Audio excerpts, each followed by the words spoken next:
The book of Genesis chapter 27 and verses 27 to 29. उसने निकट जाकर उसको चूमा और उसने उसके वस्त्रों का सुगंध पाकर उसको ये आशीर्वाद दिया, देख मेरे पुत्र की सुगंध जो ऐसे खेत की सी है जिस पर यहोवा ने आशीष दी हो। परमेश्वर तुझे आकाश से ओस, भूमि की उत्तम से उत्तम उपज और बहुत सा अनाज और नया दाखमधु दे। राज राज के लोग तेरे अधीन हो और देश देश के लोग तुझे दंडवत करें। तू अपने भाइयों का स्वामी हो और तेरी माता के पुत्र तुझे दंडवत करें। जो तुझे शाप दे वे आप ही शापित हों और जो तुझे आशीर्वाद दे वे आशीष पाएं। परमेश्वर के वचन के पढ़े जाने पे हमें आशीष मिले। हमने परमेश्वर के वचन को पढ़ा है और उस वचन में जहां हमने 2 पद पढ़े, उत्पत्ति इसका 27 अध्याय उसके 28 से 27 से हमने 29 पद पढ़े जहां हमें आशीषों के बारे में परमेश्वर ने हमारे लिए भविष्यवाणी की, और उत्पत्ति उसके 22 अध्याय के हमने 16 से 17 पद को पढ़ा जहां पर इब्राहिम अपने बच्चे को ये परमेश्वर के लिए चढ़ा देता है और बाइबल कहती है कि उसके बदले में परमेश्वर ने उसको इतनी ढेर सारी आशीष दी। अगर आप उस पर ध्यान देंगे तो ये आशीषें बहुत महत्वपूर्ण आशीषें हैं और ये आशीषें हमें मिलनी चाहिए और हमारे परमेश्वर देना चाहते हैं हमारे लिए आशीषें। उत्पत्ति उसका 22 अध्याय के 16 से 17 पदों में लिखा है, यहोवा की ये वाणी है कि मैं अपनी ही यह शपथ खाता हूं कि तूने जो ये काम किया है कि अपने पुत्र वरन अपने इकलौते पुत्र को भी ना रख छोड़ा, इस कारण मैं तुझे आशीष दूंगा और निश्चय तेरे वंश को आकाश के तारागण और समुद्र के तीर बालू के किनकों के समान अनगिनत करूंगा और तेरा वंश अपने शत्रुओं के नगरों में अधिकारी होगा। अगर आगे पढ़ें तो लिखा है, पृथ्वी की सारी जातियां अपने को तेरे वंश के कारण धन मानेंगी, क्योंकि तूने मेरी बात क्या की है, मानी है। बोलो एक दूसरे से, किसकी मानते हो? जोर से बोलो, किसकी मानते हो? कितने लोग चाहते हैं कि ऐसी आशीष मिले? कितने लोग चाहते हैं? सब चाहते हैं ना? मैं भी चाहता हूं, आप भी चाहते हैं। लेकिन इसके पीछे कि सारी आशीषें मिल जाएं, ये कैसे होता है? कैसे मिलेगा? जब हम परमेश्वर की माने। लेकिन हम किसकी मानते हैं? आशीषें अगर हमारे जीवन में नहीं आ रही तो उसका कारण क्या है? परमेश्वर के अंदर कमियां हैं? किसके अंदर कमियां हैं? क्या कमी है हमारे अंदर कि हम हर बात परमेश्वर की नहीं मानते। ये सबसे बड़ी प्रॉब्लम है हमारी आज। हमारे विश्वासी लोग भी बहुत ही अच्छे विश्वासी हैं, वो लोग आशीषें पाना चाहते हैं लेकिन परमेश्वर की बात मानना नहीं चाहते। बाइबल कहती है कि तुम भजन कीर्तन तो करते हो और हे प्रभु भी करते हो, लेकिन तुम मेरी नहीं मानते। मुझे मानते हो पर मेरी नहीं मानते हो। फर्क है नहीं?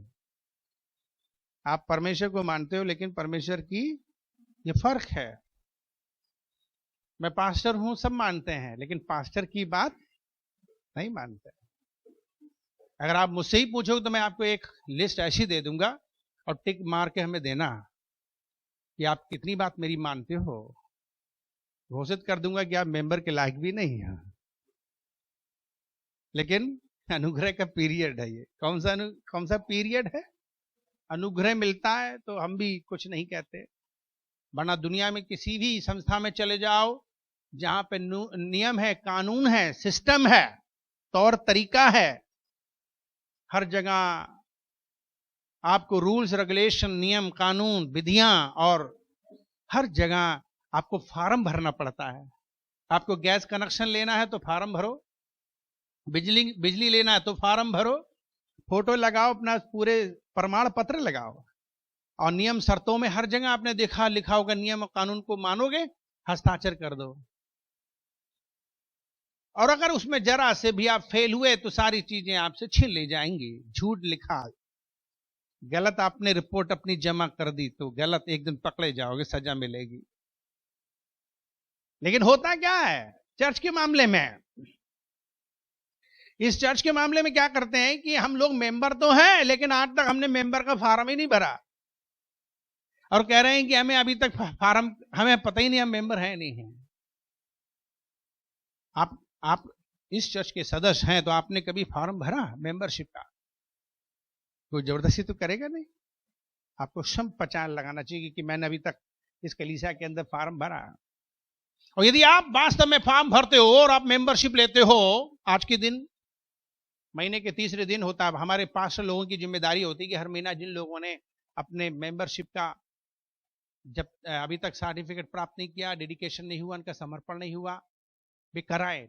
लेकिन पास्टर लोग नहीं कराएंगे। डिविजनल पास्टरों को कोई इंटरेस्ट नहीं है इस मामले में, लोग चाहे मेंबर बने या ना बने। लेकिन एक बात बताना चाहते हैं कि चर्च में अगर आप मेंबर हो तो स्वर्ग के राज के भी मेंबर हो गए। अगर जो लोग चर्च में नहीं रहते वे कभी स्वर्ग में नहीं रहेंगे। मेरे मित्रों, महत्वपूर्ण क्या है? ये कागज पेपर वाली बात नहीं है जो सोच रहे हो आप। अगर पास्टर डैनियल आपको जानते हैं कि आप एक सच्चे विश्वासयोग्य सदस्य हैं, तो आपको सर्टिफिकेट मिले ना मिले, मैं खुद सर्टिफिकेट आपका हूं।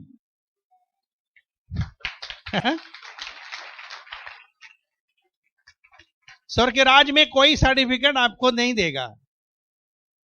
ये तो उस दिन जब परमेश्वर खड़े होंगे न्याय में, आपको देख के कहेंगे आ जाओ एंट्री है तुम्हारी, आ जाओ एंट्री है तुम्हारी। चेहरा देख कर कहेंगे हाँ मैं सब जानता हूं, तुम कैसे चले, कैसे रहे, कैसे काम किए हो। प्यारे अजीजों, भाइयों बहनों, मुझे और आपको अपने जीवन को देखो कि मैं कैसे परमेश्वर के अनुसार अपना जीवन बिता रहा हूं। यहां पर एक है इब्राहिम जो कि वास्तव में अपने बुढ़ापे में संतान की उम्मीद कर रहा है, परिवार की उम्मीद कर रहा है, शादीशुदा है पर औरत बांझ है, बच्चा है नहीं। भजन कीर्तन करता है, लेकिन परमेश्वर ने उससे कहा कि मैं तुझे बच्चा दूंगा, तो उस पर सारा हंसती है कि इम्पॉसिबल, ऐसा नहीं हो सकता, मैं बांझ हूं और बुढ़िया भी हूं। परमेश्वर ने कहा तू चाहे बुढ़िया हो जाए चाहे गुड़िया हो जाए, चाहे कुछ भी हो जाए, मेरे पास में ऐसी क्षमता है, मेरे पास में ऐसी पावर है कि मैं तुझे बुढ़िया से गुड़िया बना दूंगा। नहीं बना सकता, नहीं बना सकता, उसके लिए कुछ कठिन है। कुछ बुढ़िया माताएं प्रचार पर सोच रही हैं अब हमारी तो जिंदगी कट गई, खत्म हो गई। क्यों खत्म हो गई? अभी तो शुरुआत होगी। ये तो आपकी सोच है, ये हमारा समाज का ये संस्कार है कि हम लोग बुढ़े होते हैं, सोचते हैं हमारा बस काम खत्म। किसने कहा? परमेश्वर के वचन के अनुसार तो बाइबल तो ये कहती है कि बुजुर्गों से तो वास्तव में जब वो हो जाता है एक प्रौढ़, एक बड़ा पेड़, तब जाकर के उसमें फल आते हैं। बाइबल कहती है जितने तुम पुराने होगे उतने ही ज्यादा रस भरे फल दोगे। बोले दूसरे, जितने पुराने होते जाओगे उतने रस भरे फल दोगे। हमारी कलीसिया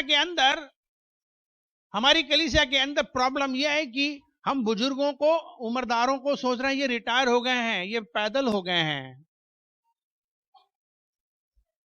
और बहुत से हमारे जवान बच्चे बुजुर्गों का रेस्पेक्ट करते ही नहीं है। मुझे बड़ा दुख होता है। हमारे आज की जो पीढ़ी है ना, वो बिगड़ी हुई पीढ़ी है, उसमें कोई शक नहीं है ये बात कहने में। और बाइबल कहती है कि जो कोई भी तुम्हारे बीच में बुजुर्ग आए या बाल पके हो, खड़े हो जाओ उसके सामने, ऐसे लिखा है, और उसका सम्मान करो। है ना, हमारे चर्च में देखिए ऊपर चढ़ते समय कुछ बुजुर्ग ऐसे हैं डंडा लेके आते हैं, कुछ लोग कमर झुका के आते हैं, एक एक स्टेप चढ़ना उनकी हिम्मत खराब होती है। पर हम देख रहे हैं नीचे चश्मा लगा करके हीरो लोग, हीरोइन है, एक दूसरे को ताक झाक में लगी हुई हैं। मजाल है कि बुजुर्ग को हाथ पकड़ें और सीढ़ियों से ऊपर लेके चले जाएं, उनकी मदद कर दें। आज की वो पीढ़ी नहीं रही, बिगड़ी पीढ़ी है। बोले एक दूसरे पीढ़ी बिगड़ी पीढ़ी है। नालत है ऐसी जवान और ऐसे जवान बच्चों के ऊपर जो लोग बुजुर्गों को देख रहे हैं कि बेचारे हिम्मत हार रहे, उनके पास एक बाइबल है, एक हेलमेट टंगा हुआ है, और बे ऊपर मजाल है कि चढ़ा दें। कोई रिस्पेक्ट, कोई आदर नाम की चीज ही नहीं है, क्योंकि आपकी नजरों में आपके लिए लग रहा है कि बुजुर्ग फेल, बुजुर्ग कुछ योग्य नहीं है। हम परमेश्वर का धन्यवाद करें कि हम जवान हैं, लेकिन याद रखो एक दिन हम भी बुजुर्ग होंगे। अगर हम अपने आंखों के सामने कुछ बुजुर्गों की हेल्प नहीं कर पा रहे, हमारा भी दिन ऐसे ही होंगे, हमारे दिन ऐसे ही होंगे। वो दिन दूर नहीं है प्यारो भाइयों बहनों।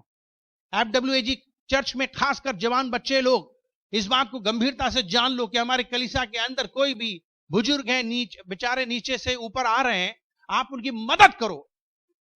और मैं तो उनमें का पास्टर हूं, अगर मैं देख लूं कि कोई बच्चा मदद नहीं कर रहा है तो मैं तो झापड़ तक मार सकता हूं जवान बच्चों का। कितने लोग जवान बच्चे खुश हैं? हाथ उठाएं, दिल से हाथ उठाना, क्योंकि पड़ेगा तब रोगे नहीं। इसलिए चांस क्यों दो? बोलो हम चांस क्यों देंगे? नहीं, हम चांस क्यों दें? जो हमारे बीच में वास्तव में बुजुर्ग लोग, जब वो नीचे आ रहे हैं, उनका सामान हाथ में है, चढ़ना उनको मुश्किल है, लेकिन कुछ लोग जरा से भी चिंता नहीं कर रहे हैं, बुजुर्गों के लिए पानी तक नहीं पूछ रहे हैं, उनके लिए बैठा नहीं रहे हैं, कुर्सियां नहीं दे रहे हैं, उनके लिए कोई भी कंफर्ट या कोई भी चिंता या कोई भी उनकी मदद करने की सोच नहीं। वेरी बैड, ये सचमुच में गंदी बात है। और हमारे FW चर्च के जवान बच्चे, चाहे अधेड़ उम्र के हो, अगर आपके पास ताकत है और आपके सामने कोई बुजुर्ग हैं जो कमजोर हैं, निर्बल हैं, अगर उन्हें वास्तव में गोदी तक ले जाना पड़े तो 2 लोग उठा करके ऊपर ले आओ। इसमें हंसने की बात क्या? एक दिन आप भी उठाए जाओगे। आज आप किसी को उठाओगे तो कल तुम्हें भी उठाएगा। अभी आपके शरीर में गर्म खून है, आपके पास ताकत है, आप चढ़ते नहीं हो, आप दौड़ते हुए ऊपर आ जाओ। तो मैं आज भी दौड़ते आता हूं, क्योंकि अभी वास्तव में मैं समझता हूं कि मैं अभी बुजुर्ग नहीं हुआ हूं, राइट? अभी जवान हूं ना, तो मैं दौड़ के आ सकता हूं, नहीं आ सकता हूं? लेकिन उनसे पूछो जो बुजुर्ग हो गए, उनके लिए दौड़ना मुश्किल है। लेकिन हमारे की जिम्मेदारी क्या बनती है कि जो चढ़ नहीं पा रहे हैं, जी बताओ, उनकी मदद करें।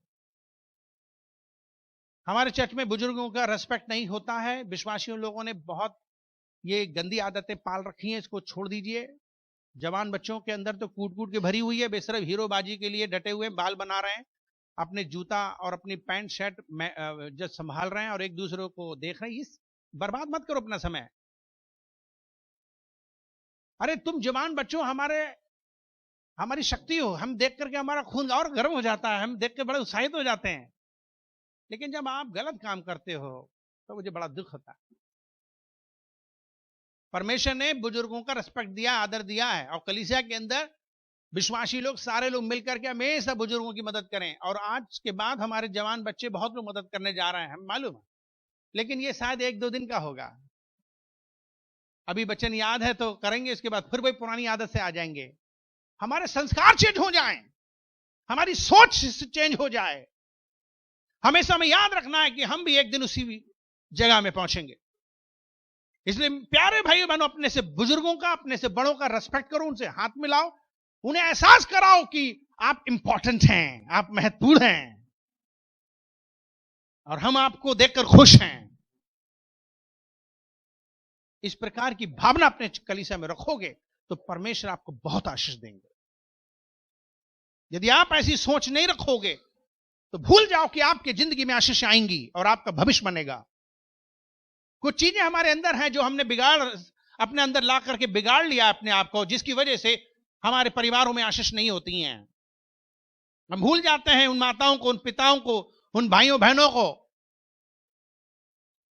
उन बुजुर्गों को जिनकी सहायता हम कर सकते थे, नहीं करी। हमारे यहां चर्च में पहुंचाई की बड़ी प्रॉब्लम है, नहीं करते। पास्टर हूं, जो दिख रहा है वो मैं कह रहा हूं। सब अपने अपने बारे में सोच के चले जाते हैं, लेकिन कोई भी व्यक्ति एक भी दिन आकर भलाई करता है किसी की?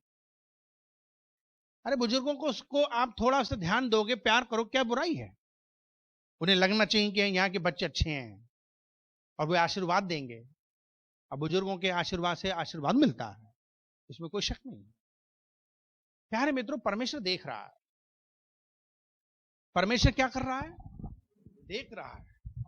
और यहां पर परमेश्वर के वचन में लिखा है कि परमेश्वर आशीष दे रहा है। क्यों आशीष दे रहा है?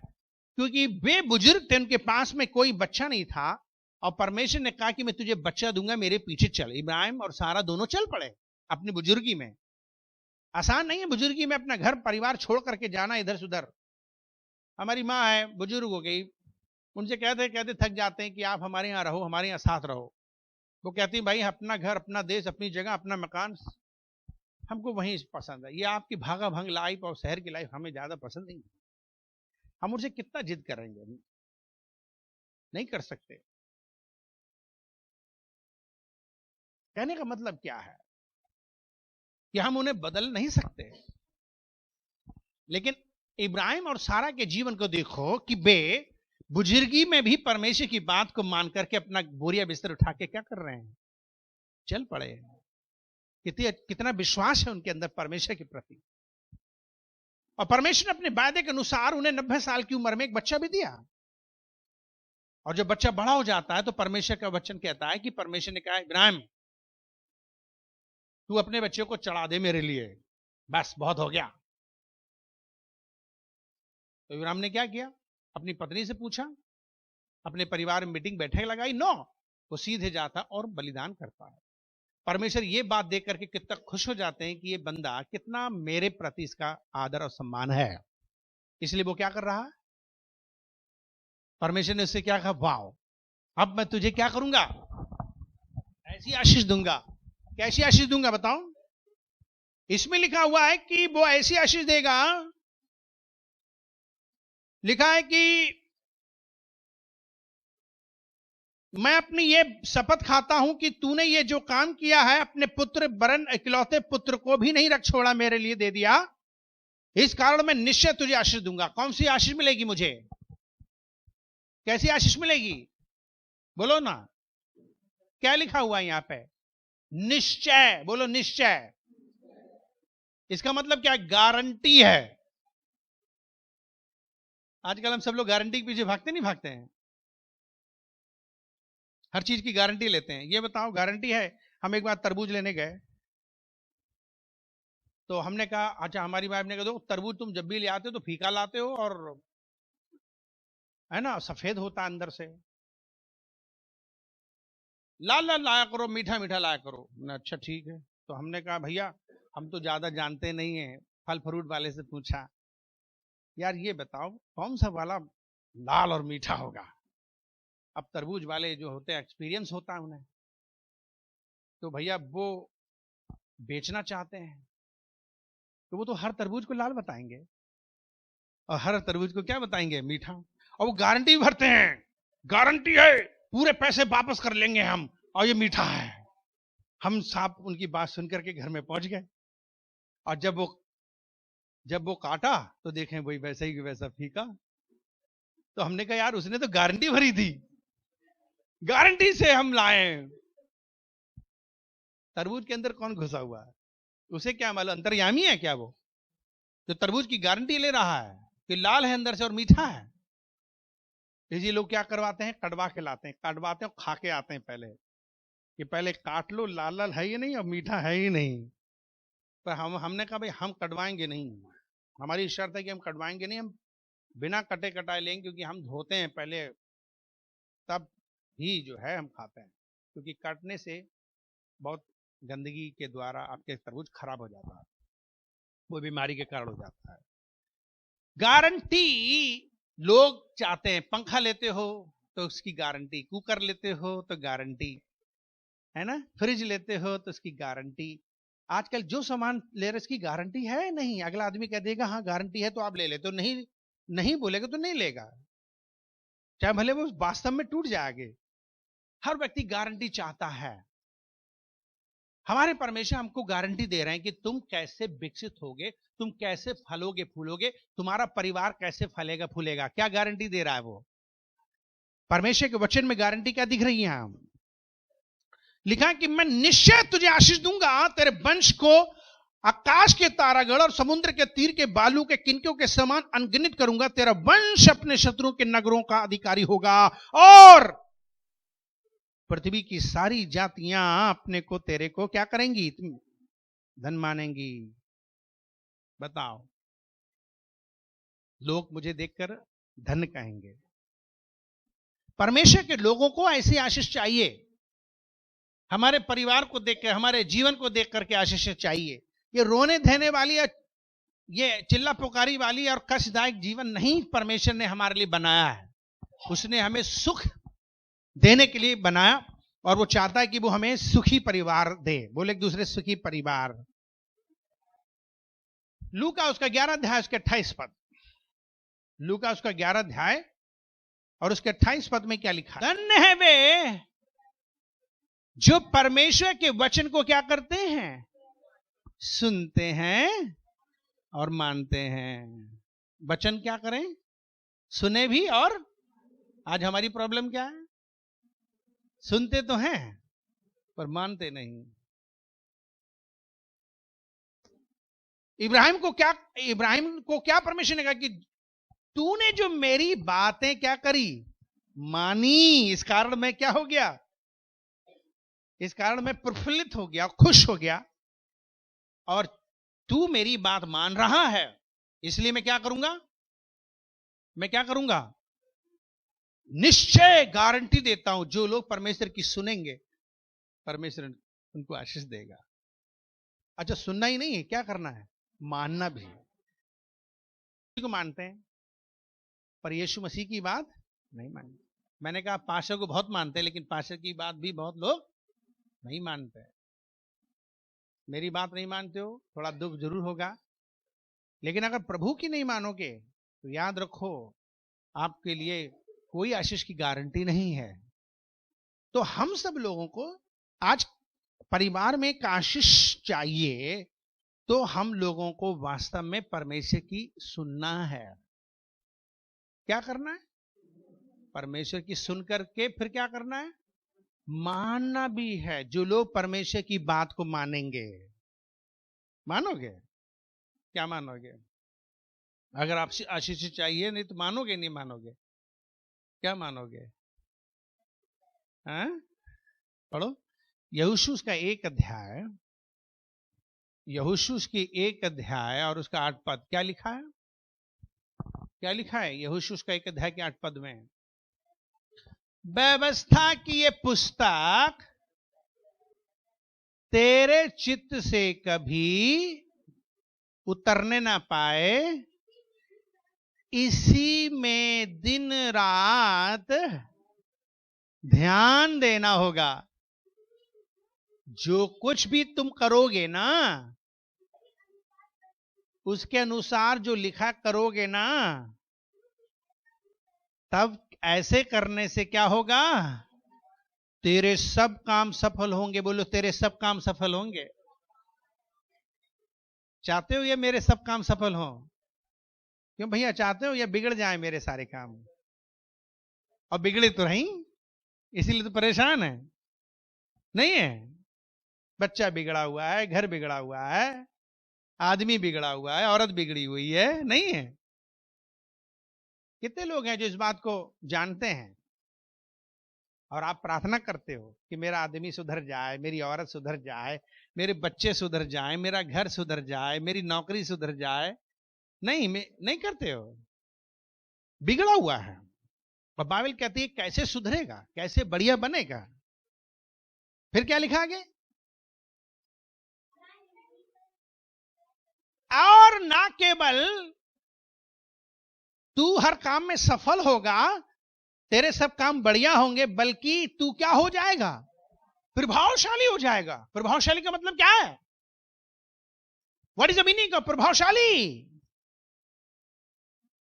क्या है प्रभावशाली का मतलब? क्या है प्रभावशाली का मतलब? एक वास्तव में इज्जतदार व्यक्ति समाज के अंदर, जिसकी पहचान है, जिसका नाम है, जिसको लोग देख करके पीछे चलते हैं, उसके कहते वाह इसका घर बढ़िया, इसका जीवन बढ़िया है, इसके बच्चे बढ़िया हैं। आज यही तो सबसे बड़ी समस्या है। हमारी टेस्टमनी नहीं है, हमारी गवाही नहीं है। मसीह भी हो गए, उद्धार भी ले लिया, बपतिस्मा भी ले लिया, तब भी लोग हमें गलत कह रहे हैं और हमारी लाइफ को खराब कह रहे हैं। क्यों? क्योंकि अभी तक हम प्रभावशाली जीवन नहीं जी रहे। फिर क्या लिखा आगे? क्या लिखा आगे? हाँ हाँ, कौन सा पद पढ़ रहे हो? 9 हो गया। हाँ। तो पहली चीज 8 पद पे ध्यान दें कि व्यवस्था, परमेश्वर के वचन, ये जो परमेश्वर का वचन है, इस वचन को क्या करें हम लोग? ये हमारे सीने से कभी कभी ना। अरे जिसने मोहब्बत से हर एक की तरफ देखा, अरे जिसने मोहब्बत से हर एक की तरफ देखा, हर एक की तरफ देखा, अरे जो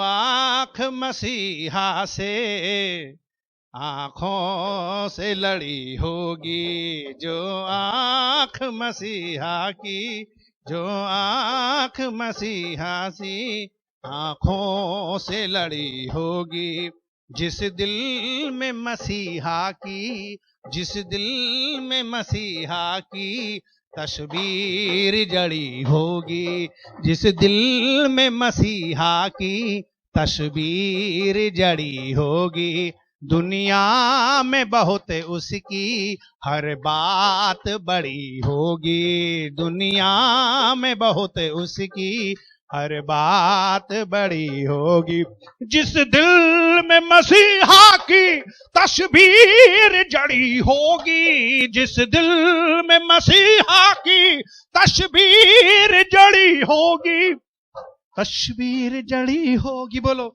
तस्वीर जड़ी होगी, तस्वीर जड़ी होगी, जोर से बोलो तस्वीर जड़ी होगी, हाँ है तस्वीर जड़ी होगी, बोलो तस्वीर जड़ी होगी, दुनिया में बहुत उसकी हर बात बड़ी होगी, दुनिया में बहुत उसकी हर बात बड़ी होगी।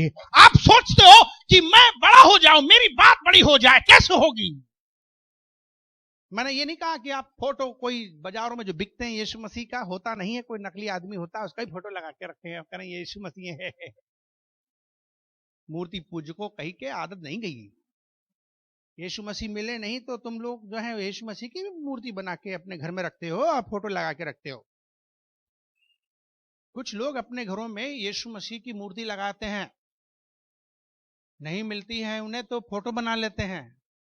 कोई भी ईसाई आदमी अपने घर में मूर्ति ना रखे और ना कभी यीशु मसीह की फोटो रखे, क्योंकि बाइबल कहती है वो किसी भी प्रतिमा और किसी भी फोटो और किसी भी मूर्ति में नहीं रहता है, और जो कोई करता है वो पाप करता। याद रखो अपने घर में कभी भी यीशु मसीह जीसस क्राइस्ट की कोई मूर्ति ना हो, ना कोई पिक्चर हो। और कुछ लोग तो जो है यीशु मसीह को क्रूस पे भी आजकल जो उन्होंने जो चढ़े थे उसकी भी मूर्ति लगा के रखी पड़ी है। खाली क्रूस तो सही है, तो क्रूस पर यीशु मसीह टंगे ना हो कतई। यीशु मसीह उतर के कब्र में से बाहर आ गए और आज भी जिंदा है, और हम कभी भी क्रूस पर यीशु मसीह को ठोक करके अपने घर में क्रॉस नहीं रख सकते। एक्चुअली जो लोग मूर्ति पूजा करते हैं या मूर्ति रखते हैं, शैतान उनके घरों में रहते हैं। याद रख लीजिए, जिन जिन के घरों में यीशु मसीह की तस्वीर रखी है और मूर्ति रखी है, वे अपने घरों में शैतान को दावत दे रहे हैं, क्योंकि उनकी आंखें वस्तुओं पे लगी, उनकी आंखें प्रतिमाओं में लगी है, उनकी आंखें फोटो पे लगी है। और बाइबल साफ साफ मना करती है कि तुम मेरे लिए कभी भी ना कोई मूर्ति खोदना, ना कोई धातु की, ना कोई लोहे की, ना कोई सोने की, ना कोई चांदी की मूर्ति बनाना, और ना कोई फोटो, ना कोई प्रतिमा बनाना। वो लिखा है, क्योंकि परमेश्वर ने कभी भी नहीं हमारे लिए कोई मूर्ति दी, ना कोई फोटो दिया, ना कोई आकार दिया है। हम भले यीशु मसीह को जानते हैं कि वो मनुष्य बने हमारे लिए, लेकिन हम नहीं जानते कौन से वाले थे, क्योंकि उस जमाने में कोई कैमरा नहीं था, ना कोई किसी ने, उस वक्त भी यीशु मसीह की कोई बना सकता था, लेकिन किसी ने बनाई नहीं, क्योंकि परमेश्वर ने कभी मौका ही नहीं दिया। बिकॉज़ गॉड नेवर वांट, परमेश्वर कभी नहीं चाहता कोई मूर्ति बनाए। तो मैं ये कह रहा हूं कि आपको मूर्ति बनाने की जरूरत नहीं है। दुनिया में यीशु मसीह की तस्वीर को अगर आप रखना चाहते हो तो बाइबल कहती है आदि में वचन था, वचन परमेश्वर के साथ था, और यही वचन परमेश्वर है। अपने दिल में वचन को बसा लो, वचन को पढ़ो, वचन को बसाओ। बाइबल कहती है जो लोग वचन को बसाते हैं वो मसीहा को बसाते हैं, और जो कोई मसीहा को बसा लेता है वो मसीहा के पीछे चलता, मसीह की बात मानता है। और जो लोग फोटो लगाते हैं अपने घरों में, वे यीशु मसीह को तो मानते हैं, लेकिन यीशु मसीह की नहीं मानते हैं। वे अगरबत्ती मोमबत्ती जला के अपने आप को बड़ा खुश समझ रहे हैं। वे उतना ही कर सकते हैं, उससे आगे नहीं कर सकते हैं। परंतु जो लोग अपने दिलों में मसीह के वचन को अपने अंदर बसा लेंगे, मसीह के पीछे पीछे चलते हैं। प्यारे भाइयों बहनों, अपने घर में मूर्ति पूजाएं और फोटो लगाना यीशु मसीह की कतई बंद कर देना। और कुछ लोग तो धीरे धीरे मरियम की भी लगा लेते हैं, क्योंकि वे लोग कहते हैं अरे माता भी तो बहुत बड़ी इंपॉर्टेंट है। वो कैथोलिक लोग हैं। भाई देखिए, हमारी माता दुनियावी जिसने हमें पैदा किया, उसकी इज्जत तो हमारे लिए सही है, बहुत अच्छी बात। माता का आदर करो, नो प्रॉब्लम। माता जब हमारी नहीं रहती हैं तो हम उनके फोटो लगा के हार डालते हैं, कोई चलेगा, क्योंकि वो इंसान है। खत्म हो गई फोटो, इसलिए हम लगा रहे हैं। पर हमारे प्रभु यीशु मसीह मरे नहीं हैं, वो जिंदा है, इसलिए हम उनके ऊपर कोई ना तो हार लगा सकते हैं, ना कोई अगरबत्ती चला सकते हैं। जिंदा है, बोले एक दूसरे से, यीशु जिंदा है। और यीशु मसीह कहते हैं देख मैं तेरे दिल के अंदर रहना चाहता हूं। इसीलिए वो कहता है खोलो तुम दरवाजा, है तेरे दिल के द्वार पर यीशु खटखटा था, खोलो तुम दरवाजा मैं हूं आना चाहता, तेरे दिल के द्वार पर यीशु खटखटा। तो यीशु मसीह हमारे अंदर बसना चाहते हैं, और जब हमारे अंदर बस गए तो हमारी जिंदगी बदल जाएगी, हमारा परिवार बदल जाएगा, हमारा जिंदगी के सारे दुख गम सब बदल जाएंगे। बाइबल कहती है कि मैं तुझे आशीष करूंगा, मैं तुझे फैलाऊंगा फुलाऊंगा, क्योंकि तूने क्या की, मेरी बात मानी है। किसकी बात मानी? हमारे बच्चों को तो आजकल 10 आज्ञा भी नहीं मालूम है। जवान बच्चे ऐसी बिना बाइबल के जी रहे हैं, बाइबल पढ़ने ही नहीं चाहते। मुझे बड़ा दुख होता है जवान बच्चों के बारे में।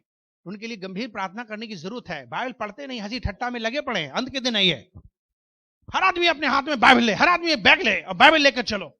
जो बाइबल लेकर चल रहा, मतलब वो बाइबल के प्रति प्यार करता है और वो बाइबल को पसंद करता है, मतलब यीशु को पसंद करता है। जिसके पास हाथ में बाइबल है, बोले एक दूसरे, जिसके पास बाइबल है उसके पास यीशु मसीह है। केवल यीशु मसीह जिसके अंदर होंगे वही बाइबल पकड़ेगा। अब बाइबल को पकड़ने से नहीं मतलब है, बाइबल को बोलने से मतलब है, जो दिल से निकले फटाफट वचन। जब यीशु मसीह की परीक्षा हुई शैतान से, शैतान ने बाइबल सही, परमेश्वर के वचन सही उसकी परीक्षा ली, और यीशु मसीह ने अपने दिल से निकाला वचन वचन वचन वचन, और वचन से ही शैतान को हरा दिया। ये हमारी तलवार है, बोलो बाइबल तलवार है। दुश्मन का छक्के छुड़ा देंगे हम बाइबल से, हालेलुया। पर ऐसा नहीं है कि बाइबल को कभी पढ़ते नहीं। आज भूत आ गया है, दुष्ट आत्मा आ गया है, तो बाइबल दिखा रहा, देख शैतान भाग जा, देख देख देख देख देख बाइबल। नो नो नो, उससे नहीं, ऐसा नहीं है। ये कोई तकिया लगा, कुछ लोग क्या करते, सरियाने लगा के सो रहे हैं, सोच रहे हैं भूत भागेगा इससे। पेपर और इंक से नहीं भागेगा, पेपर और इंक से नहीं भागेगा। ये पेपर और इंक की बात नहीं चल रही है, जो लिखा है उसकी बात चल रही है। तो आपको वो चीजें रटनी होंगी, वो चीजें याद करनी होंगी, वो चीजें बसानी होंगी, उस पर ध्यान करना होगा, क्या क्या करना है उसके अनुसार करने की चौकसी करनी होगी, तब तेरे सारे कार्य सफल होंगे। ओ बीवी के अंदर प्यार आएगा और पति के अंदर प्यार आएगा, बच्चों में प्यार आएगा, रिश्ते बनेंगे, घर बनेगा। बाइबल कहती है यहोवा घर ना बनाए तब तक बनाने वालों का परिश्रम व्यर्थ है। आप पैसा कमा रहे हो, आप पैसा कमा रहे हो घर बनाने के लिए, पर पैसा आपका घर नहीं बना रहा है। आप ईंट गारों का घर बना रहे हो पर परिवार नहीं बना रहे हो। परिवार कौन बना सकता है हमारा? कौन बना सकता है हमारा परिवार?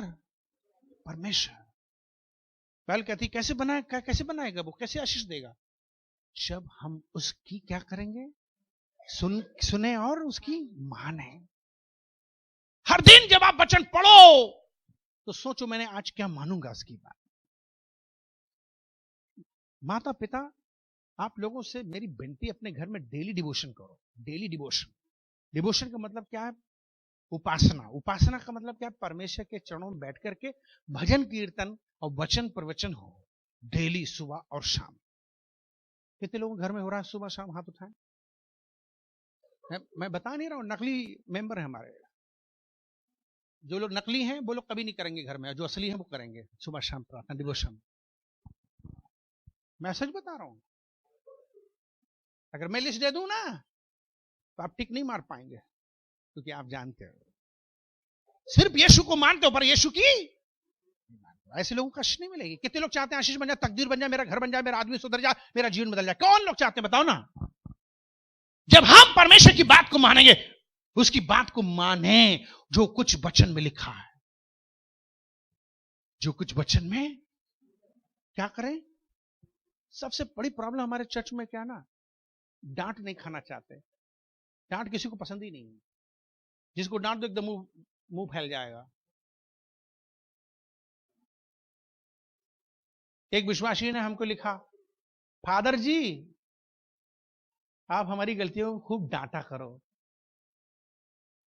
आप डांटोगे तभी हम सुधरेंगे। कितना अच्छा लगा, क्योंकि हम गलतियां करते हैं और हमको ये पता नहीं रहता कि हम कहां कहां क्या करते हैं। पास्टर डैनियल बहुत डांटे। बहुत से लोगों ने कहा पास्टर डांटते रहते हैं, सारा प्रचार हम पे कर देते हैं। तो कुछ लोग कहते हैं धो धो के मारते हैं। हमें तो पता ही नहीं चलता हम धो धो के मार रहे हैं, क्या कर रहे हैं। हम तो भैया हंसाते हैं। पहले हम बहुत खिसिया खिसिया के प्रचार करते थे, चिंता ज्यादा थी, लेकिन हमने कहा इतनी भी चिंता मत करो कि लोग भाग जाए मुझे छोड़ के। तो इसलिए हम क्या कर रहे हैं अब अब हम क्या कर रहे हैं? अब हम क्या कर रहे हैं मालूम है? अब हम प्यार कर करके सिखा रहे हैं, नहीं हंसा हंसा के क्या कर रहे हैं? सिखा रहे हैं। हमने चेंज किया अपने आप को। वरना हम पहले माँ चिल्ला पुकारी करते थे, खाली हम ही थक गए और सब चले गए और किसी फर्क भी नहीं पड़ा। तो हमने कहा नहीं नहीं। एक दिन एक विश्वासी ने कहा पास्टर आपके अंदर जब प्रचार करते गुस्सा बहुत दिखता है। हमने कहा दिखेगा नहीं, दिखेगा नहीं गुस्सा। जब हम जानते हैं कि जो गलत काम नहीं करना चाहिए करते जा रहे हो, करते जा रहे हो, करते जा रहे हो, हम समझाते जा रहे हैं, समझाते जा रहे हैं, तो क्या करेंगे हम? क्या करेंगे बता ना? गुस्सा आएगी नहीं आएगी? और फिर अगर हम ना समझाएं तो उसकी सजा किसे मिलेगी? किसे मिलेगी? मुझे मिलती है। तो हम तो धोबी के वो हो गए कुत्ते, ना इधर के ना उधर के। स्वर्ग में गए वहां भी पिटाई खाई और यहां भी पिटाई खा रहे हम। तो विश्वासी भी हमसे नाराज है, परमेश्वर भी हमसे नाराज। परमेश्वर के तुमने उसको बचा के स्वर्ग क्यों नहीं लाए? हमने कहा हमने बहुत समझाया, कि हम इतने हो गए गुस्सा, हमसे हमें छोड़ के चले गए।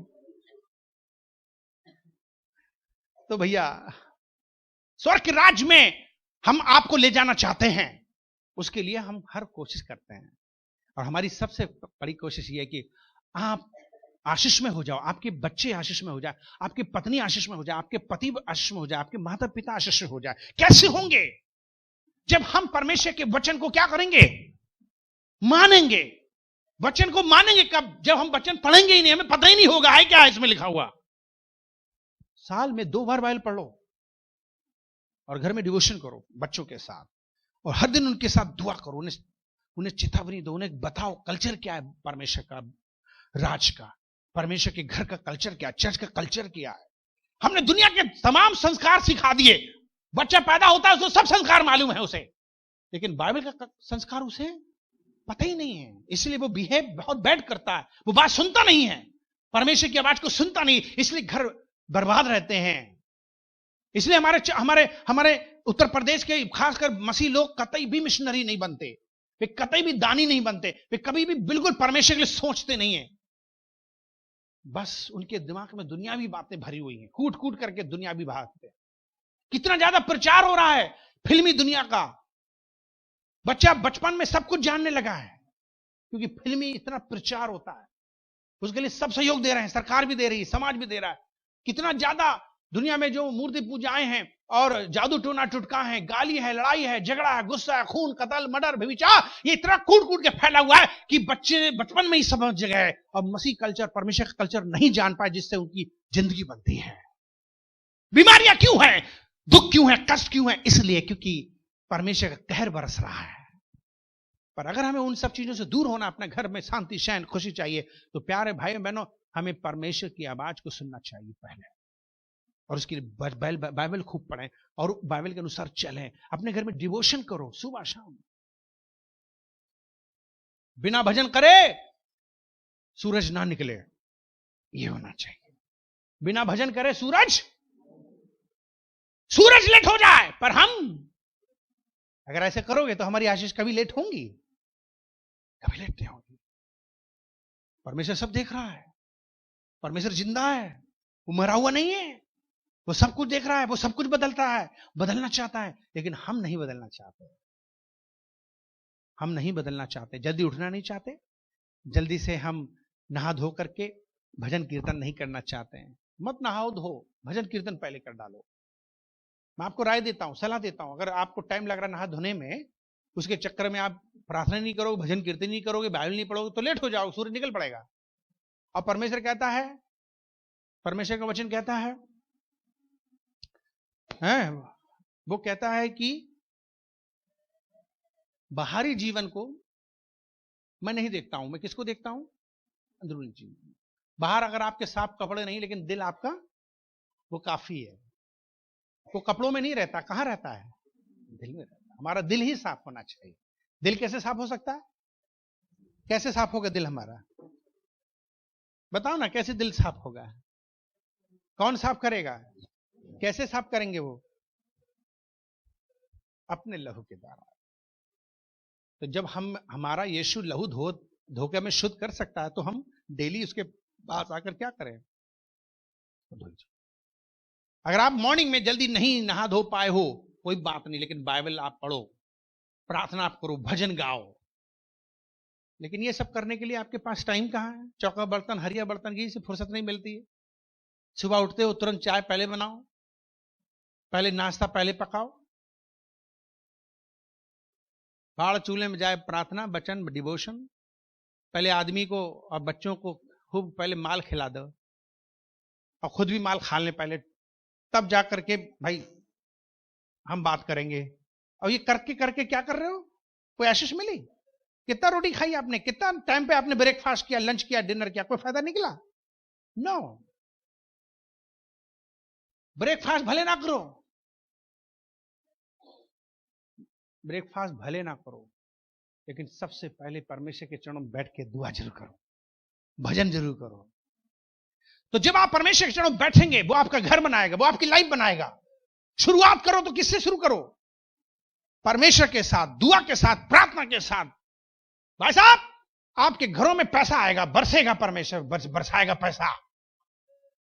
आपके बच्चे सुधरेंगे, आपके बच्चे बढ़ेंगे, आपके बच्चे फलेंगे फूलेंगे, अच्छा भोजन आपको मिलेगा, अच्छा घर मिलेगा, अच्छी सुविधाएं मिलेंगे, क्योंकि आप परमेश्वर को पहला स्थान दे रहे हो।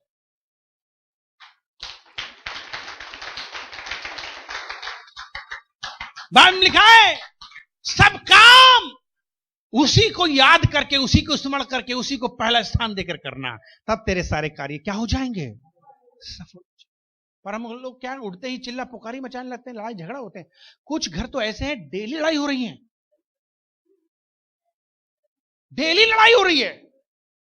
ऐसा कोई दिन नहीं जा रहा कि बहनों में लड़ाई ना हो, भाइयों में झगड़ा ना हो, माता पिता में झगड़ा ना हो। हर दिन चिल्ला पुकारी गदर मचा हुआ है, बार बार रूठे फूल के घर छोड़ के भाग जा रहे हैं।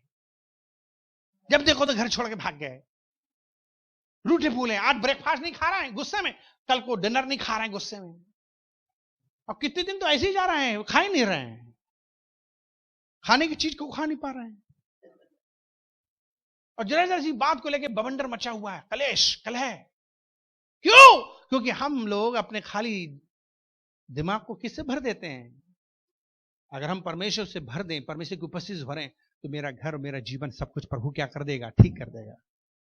कितने लोग चाहते हैं, कितने लोग चाहते हैं मेरा घर बन जाए, मेरा परिवार बन जाए? तो क्या इब्राहिम की तरह आप अपने आप को परमेश्वर को उसकी बात सुनेंगे? अगर वो कह रहा है कि अपना बेटा भी चढ़ा दो, तो क्या करना चाहिए? वो कह रहा है सुनो अपना 10वां कमाई का दो, क्या कर रहे हैं हम लोग? नहीं चढ़ा रहे हैं। वो कह रहा है सुनो मिशन के लिए हर दिन 10-20 रुपया बचाओ, क्या कर रहे हैं हम लोग? नहीं बचा रहे हैं। बाइबल कहती है अगर तू मेरी बात मानेगा तो मैं तुझे इतना आशीष दूंगा। भजन तो कर रहे हैं, नाम तो ले रहे हैं, लेकिन यीशु मसीह की बात को